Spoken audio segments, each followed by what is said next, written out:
It may seem incomprehensible that a TV character we know and love is absent or replaced from a series, but every now and again, an actor refuses to film something for a show. Here are some of the reasons why stars have said no to an episode.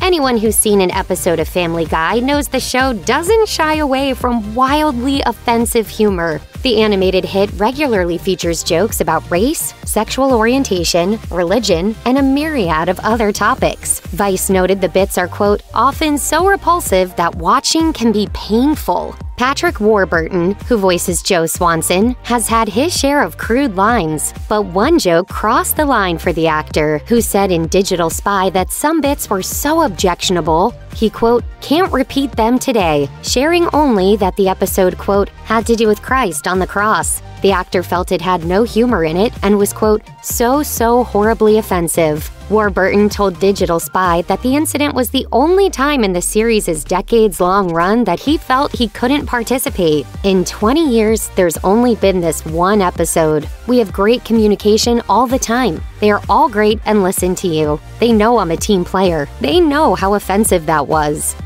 Singer Isaac Hayes voiced the beloved character of Chef on South Park from 1997 until 2006, when he suddenly quit the show. Where does a voice actor finally draw the line in a series as infamous as South Park? For Hayes, the show apparently crossed the line in Season 9, when an episode aired mocking Scientology. Hayes, a devout Scientologist, caused a media firestorm when he left South Park. The episode, which Today described as featuring the character of Stan being hailed as a reluctant savior by Scientology leaders, portrayed Scientology in a less than flattering light. At the time, Today reported that showrunner Trey Parker told the AP that he, quote, never heard a peep out of the actor when the show was mocking other religions. Years later, Hayes' son Isaac Hayes III came to his father's defense in an interview with The Hollywood Reporter, insisting that his father wasn't hypocritical. According to Hayes III, Hayes had a stroke in January 2006 and, quote, was in no position to resign under his own knowledge.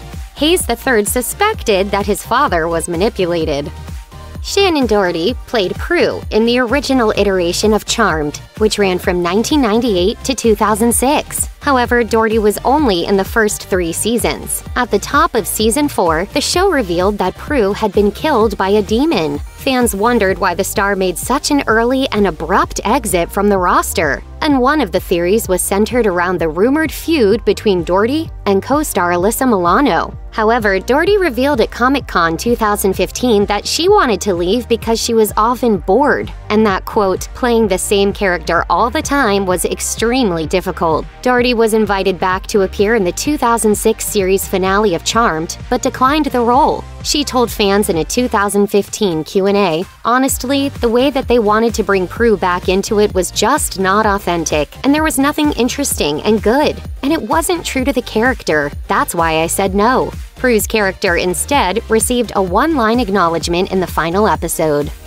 As the first actor cast as the Doctor in the modern reboot of Doctor Who, Christopher Eccleston has earned his place in television history, despite his short time in the role. Eccleston played the 9th Doctor for just 1 season in 2005, until he left the show after his relationship with the showrunners, quote, broke down irreparably, as he put it to the Radio Times. Eccleston was also frustrated with the show's tone, as he was not the, quote, natural light comedian the role required. Unsurprisingly, Eccleston turned down an opportunity to join the other Doctors for the show's 50th anniversary special. He told fans at the 2019 New York Comic-Con that while there were political reasons that he did not reprise the role, he also, quote, didn't feel like the narrative was strong enough to justify the 9th Doctor's return, especially considering the so-called abuse he endured after leaving the show. In May of 2021, Eccleston reprised his role as the 9th Doctor, just not on television this time. Eccleston voices the role of the 9th Doctor in Big Finish Productions' The 9th Doctor Adventures, a new series of 12 full-cast audio adventures. Rejoice, nerds!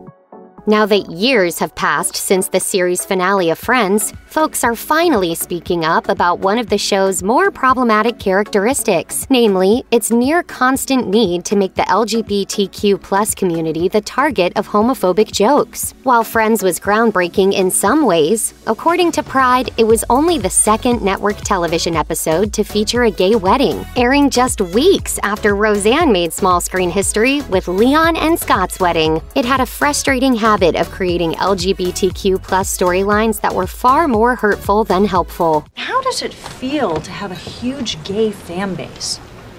Really? Me? Wow. I don't even know any huge gay people.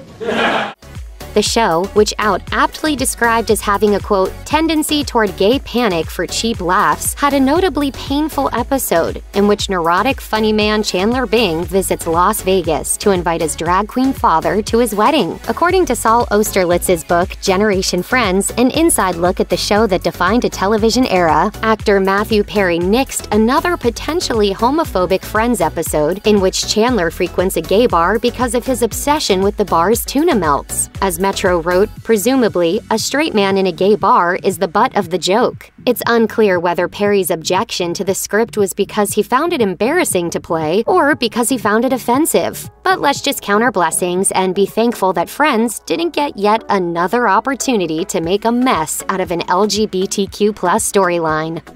Luke Grimes, who played James in True Blood, is another actor that refused an LGBTQ+ storyline. In 2013, TV Line reported a statement from HBO announcing that, quote, the role of James is being recast due to the creative direction of the character. At the time, the reason for Grimes' sudden exit was unclear, but BuzzFeed later reported that a confidential source revealed that Grimes was uncomfortable with playing a gay character. According to BuzzFeed's tipster, Grimes became upset when he realized that his character was going to be romantically involved with the character of Lafayette. The tipster noted that in an attempt to negotiate, he countered that he would be willing to play the role if Lafayette were attracted to him, but not if the attraction was mutual. BuzzFeed's source also claimed that Grimes, quote, also did not want to do any same-sex kissing or sex scenes, and that his negotiations fell flat when, quote, the writers were unwilling to change the scripts on his behalf. In May of 1990, Saturday Night Live cast member Nora Dunn made the bold and controversial choice of boycotting an episode in protest of that week's host, edgelord comedian Andrew Dice Clay. In an interview with Salon, Dunn said she refused to perform with Clay because the Dice Man character he took on in his stand-up act, quote, was an abuser of women and a homophobe with terrible material. The move garnered flack from viewers, the press, and fellow cast members. Cast member John Lovitz famously derided Dunn for her decision. In a 2014 episode of the ABCs of SNL, Lovitz said that the whole cast was angry with Dunn and gave her the cold shoulder when she returned to the set, quote, because she just made us look like we were sellouts for doing the show. The addition of Danny DeVito to the It's Always Sunny in Philadelphia cast has brought us some truly horrendous and horrendously beautiful moments in television, and the character of Frank has plenty of cringeworthy screen time. Evidently, DeVito will do nearly whatever it takes for the role, a theory that showrunners have put to the test. In a Reddit AMA, Glenn Howerton said that the team once gave DeVito a script that featured the character of Frank being sent to prison, joining a gang of white supremacists, and being assaulted multiple times. According to Howerton, this was the first time DeVito ever called the showrunners to say he couldn't do an episode. The storyline was never in serious danger of airing, as the script was apparently sent to DeVito as an April Fool's Day joke. Charlie Day told a slightly more dramatic version of the story in an interview with Conan O'Brien, sharing that the team, quote, freaked Danny out. This time, we almost killed him this year. Katherine Heigl rose to fame playing Dr. Izzy Stevens at the height of the Grey's Anatomy mania in the mid-2000s. But just 3 years after she won an Emmy for her work on the series, Heigl suddenly parted ways with the roster. She told EW that her decision to leave Grey's Anatomy 18 months before her contract was up stemmed from her wish to spend more time with her family, saying that adopting her daughter, quote, changed everything for her. She said, "I felt it was the right thing to do. We just didn't quite know how to do it appropriately, gracefully, and respectfully to the audience." In a 2021 interview with People, Heigl reaffirmed she didn't regret leaving the show. She did express that she wished she'd learned how to mitigate her anxiety earlier in her career. Heigl added that she harbors no ill feelings towards her time on Grey's Anatomy.